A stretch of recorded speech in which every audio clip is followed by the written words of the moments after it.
With Apple's announcement of Apple Arcade, games as a service has been taken to another level. But is it a good thing? What is happening? Mattmade here, bringing you the top 3 gaming news stories from this week. Let's get into it. First up, we have Borderlands 3 was announced. This week at PAX East, Randy Pitchford took to the stage. They announced a few games, a card game. They talked about what developers they were working with. And at the very end, they teased and acted like they weren't gonna announce Borderlands 3, but we all knew that was coming. Randy hyped it up. He acted like he wasn't gonna show it. He had this embroidered shirt that had 3 on the back. Like, obviously he really wanted to announce it. They all wanted to announce this game. And alongside the announcement, there was a teaser trailer show. Now, we didn't get much information aside from the teaser trailer. We saw some of the new villains. We saw the new characters. We saw an older Tiny Tina, which was really cool. Like, we have been watching these characters for years now, but we didn't get a release date. We didn't go what platforms it was releasing on. None of that. He gave us the bare minimum. And what was funny was at the event, they were trying to show off the video and a few other videos, but I guess due to PAX's laptop or their equipment, it was stuttering, it was freeze, it crashed one time. It was terrible. But the guys over at Gearbox, they really played it well. They played off of it, and they recovered to a very hyped up and very exciting announcement. Now, I know a lot of people weren't pumped about the trailer because it was a teaser trailer. It was an announcement. It didn't show off much besides this funny little gun with legs that was hilarious to me. But I'm hyped about it because I know Gearbox is going to do well with this game. They're going to knock it out the park like they always do. But we got to wait to find out more. We have to see when the game's coming out, what the character archetype's going to be, a little bit of the story, things like that. I'm excited. I'd love to know if you're excited. Let me know in the comment section down below. Now, the biggest story from the week is that Apple announced their gaming service, Apple Arcade. Now, with Google Stadia being announced last week, it feels like Apple's like, hey, we gotta get our announcement out. We gotta let everybody know we're doing this as well. And it's just strange. So it's not gonna be exactly like Google Stadia. It's not gonna be streaming from a off-site location like a data center to your device. It's gonna be more, they have their gaming platform, it's mobile, and it works with most Apple devices. Now, aside from them announcing the service and the devices it's gonna work on, we didn't get much else. We did learn of a few games that are gonna be on it, like The Pathless, Beyond the Still Sky, Hot Lava, and Where the Cards Fall. So a few games. The Pathless looked really interesting. I believe they showed that at E3, maybe they showed that at, and that looked really cool, and I've been excited since then. I'm not an Apple guy, so I'm obviously not invested in this, but it's curious that they're doing a gaming service. If you pull back from the gaming world and the gaming industry, Apple is pretty committed to services, and they're doing a lot with services right now. It's pretty strange. It's like they're trying to be an all-encompassing solution for things that I guess Apple fanboys and fangirls are going to eat up. Now, as I said before, the Apple Arcade service can be used on any of Apple's devices pretty much, from an iPhone to an Apple TV.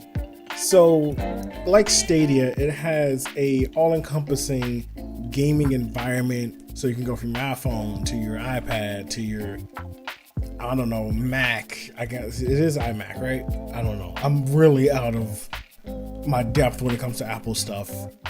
But you can play on any of those devices, you know, if you're exclusively Apple, if you have an Apple home and all that stuff. Now, it'll be interesting to see what shape the service takes. As of right now, again, we don't have much information besides what games are going to be on it, what devices can run it, and the release date, which is this fall, which is not too far away. So it'll be interesting to see where this takes and what shape it takes. Now, again, between this and Google Stadia, it seems like gaming is changing, and even the tech giants are starting to try to get into it. Like, Google's doing their own streaming thing. Apple's doing its mobile thing, so they're gonna try to eat up that market. And maybe they'll clash, maybe they'll be competitors, maybe they'll work alongside each other. Who knows? But all this newfangled tech is pretty interesting to me. I'm more one, I like to own my games, or if not physically, which I prefer, digitally, definitely. So doing some type of streaming service or some type of service where you monthly service like a Netflix style thing is a bit odd and a bit strange to me. However, to each his own, and we'll see exactly what form these two new technologies take. Either they can coexist with the current infrastructure and the current gaming environment, or they're going to directly compete with it, or there'll be something around for 3 years and then they'll fall off. Who knows? Only time will tell. Now, last up, EA's back in the news. Of course, it's not for a good thing. EA is laying off more employees. Now, as we know, EA, who's behind games like Black Ops 4 and their latest hit, Apex Legends, is the type of company where if a studio isn't doing well, they'll just shut it down. Well, this time it's not a studio, but more of their marketing and publishing department. So according to an email Kotaku was able to get, and this is later confirmed by EA themselves, they're laying off 350 employees, primarily in Japan and Russia. CEO of EA, Andrew Wilson, released a statement stating that they're ramping back and minimizing their footprint and presence in Japan and Russia. And they're going to focus on improving the experience of their gaming and services.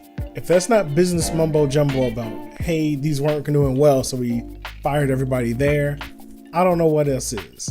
It's a really crappy situation for those who are working there, and it worries everyone in the industry. Now, recently, Activision had laid off about 800 people, and they've been having some issues as well, attributed to low earnings or what have you, even though they're doing pretty damn well, both EA and Activision. But I'm not a part of EA. I don't know what their inner workings are. I don't know what they're trying to go for or do. So all I can say is I hope these employees and these people find employment quickly, find other places, hopefully they get picked up, and they can move on with their lives and just get out of this shitty situation. This year has been utter turmoil for the gaming industry, and there have been just so many layoffs in the first 4 months. We're only almost 4 months into the year, and there's so much has happened already. It's wild, it's crazy, and I hope all those affected just can find something else and find more gainful employment.